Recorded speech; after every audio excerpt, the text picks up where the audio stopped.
بسم اللہ الرحمن الرحیم۔ اللہم صلی علی سیدنا و مولانا محمد النبی الامی وآلہ وصحبہ بارک وسلم۔ صلاۃً و سلاماً علیک یا رسول اللہ صلی اللہ علیہ وسلم۔ اسماء الحسنی سمس قمر پارٹ بائی پارٹ ڈال رہا ہوں، دیکھیے جو ہے اللہ کے ساتھ شیئر کیجئے اور گھنٹی بجائیے اور دنیا میں پھیلائیے۔ یہ ہوا پارٹ 166، بارگاہ مخدوم الملک میں حاضری۔ سرکار شرف الدین بہاری رضی اللہ تعالیٰ عنہ کا واقعہ ہے، یہاں سے شروع سرکار کی حاضری، اور انشاءاللہ غوث بنگالہ کے اسماء الحسنی کے بعد مخدوم الملک بہار شرف الدین بہاری کے تمام حالات و واقعات ڈال دوں گا پارٹ بائی پارٹ۔ اللہم صلی علی سیدنا و مولانا محمد النبی الامی وآلہ وصحبہ بارک وسلم۔ صلاۃً و سلاماً علیک یا رسول اللہ۔ بارگاہ مخدوم الملک میں حاضری۔ منشی مبارک علی صاحب کی تحریر اور اصرار فہم پر حضرت کمل العارفین رانی گنج سے سیتارام پور کے لیے روانہ ہوئے، اور سیتارام پور میں جناب ڈاکٹر صاحب کے یہاں ایک روز قیام کرنے کے بعد بہار شریف کی روانگی کا ارادہ ظاہر فرمایا۔ سفر کی طوالت اور وہاں غیر معینہ دنوں تک کے قیام کی پیش نظر ہوئے کوئی بھی سیتارام پور سے شریک سفر نہیں ہوا، البتہ ڈاکٹر صاحب جن کی گردنیں حضور کی بار احسان سے جھکی ہوئی تھیں، ان کے احساس طبیعت نے حضرت کی تنہائی سفر کو گوارا نہیں کیا۔ پھر تنہا جو مقصد براری ہو سکتی تھی، اس کی افادیت سے ڈاکٹر صاحب بخوبی واقف تھے، چنانچہ حاضر خدمت ہو کر عرض کرنے لگے، حضور عالم، میری یہ آرزو ہے کہ اس سفر میں مجھے خدمت کا موقع دیا جائے تاکہ میں بھی ہم رکاب میں بارگاہ مخدوم الملک کی حاضری کا شرف حاصل کروں۔ اللہم صلی علی سیدنا و مولانا محمد النبی الامی وآلہ وصحبہ بارک وسلم۔ الغرض حضرت نے اجازت دے دی اور بہار شریف کے لیے روانہ ہو گئے۔ اب آگے کے حالات ڈاکٹر صاحب ہی کی زبانی سنیے۔ ادھر ڈاکٹر صاحب پیر وغیرہ کچھ مان ہی نہیں رہے تھے، اب چلے مخدوم الملک کی حاضری کے لیے۔ تھا ایسے کوئی مانتا ہے کسی کو؟ جب فائدہ ہوتا ہے تبھی مانتا ہے۔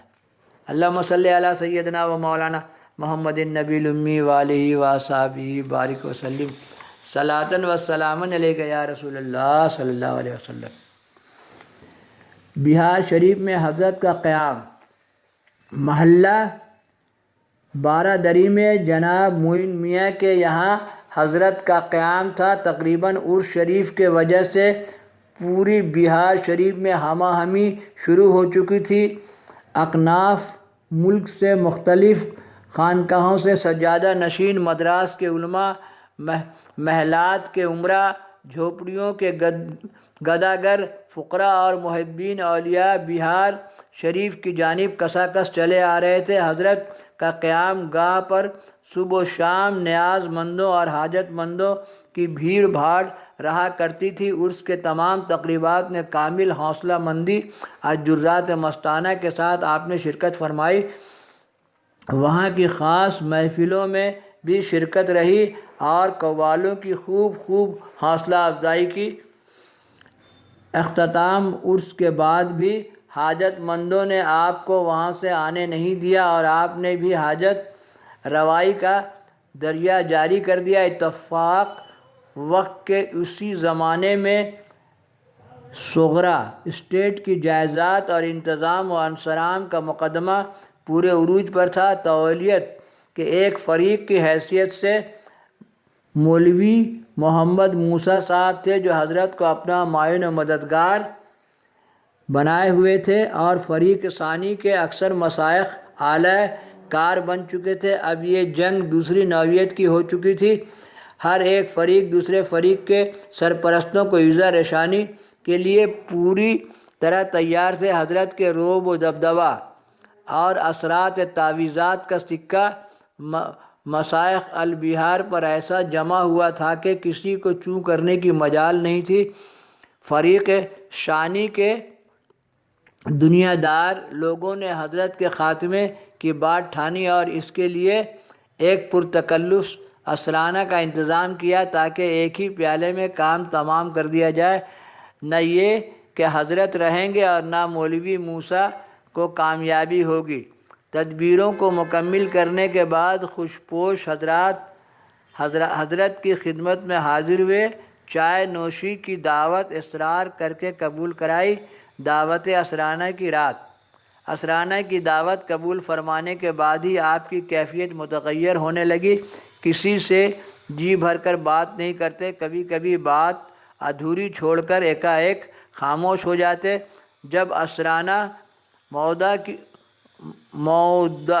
کی رات آئی، دعوت کی رات، تو بعد نماز عشاء مجھے سو جانے کا حکم ملا اور آپ نماز کے بعد کمرہ میں چہل قدمی فرماتے رہے۔ اللہم صلی علی سیدنا و مولانا محمد النبی الامی وآلہ و صحابہ بارک وسلم صلاۃ و سلام علیک یا رسول اللہ۔ کبھی کبھی عربی فارسی کے عاشقانہ منظوم کلام ترنم سے پڑھتے، بے تحاشا ہنستے اور ہنستے ہنستے رونے لگتے۔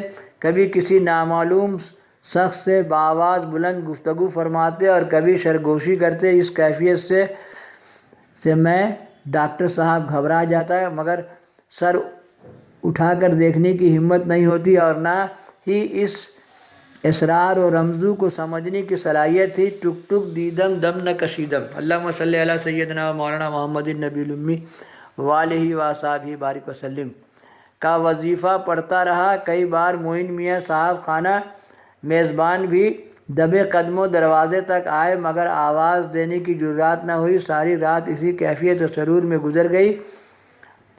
میں بھی بستر پر اٹھ کر بعد فراغت فجر کی نماز میں شریک ہو گیا۔ اللہم صلی علی سیدنا و مولانا محمد النبی الامی وآلہ و صحابہ بارک وسلم صلاۃ و سلام علیک یا رسول اللہ صلی اللہ علیہ وسلم۔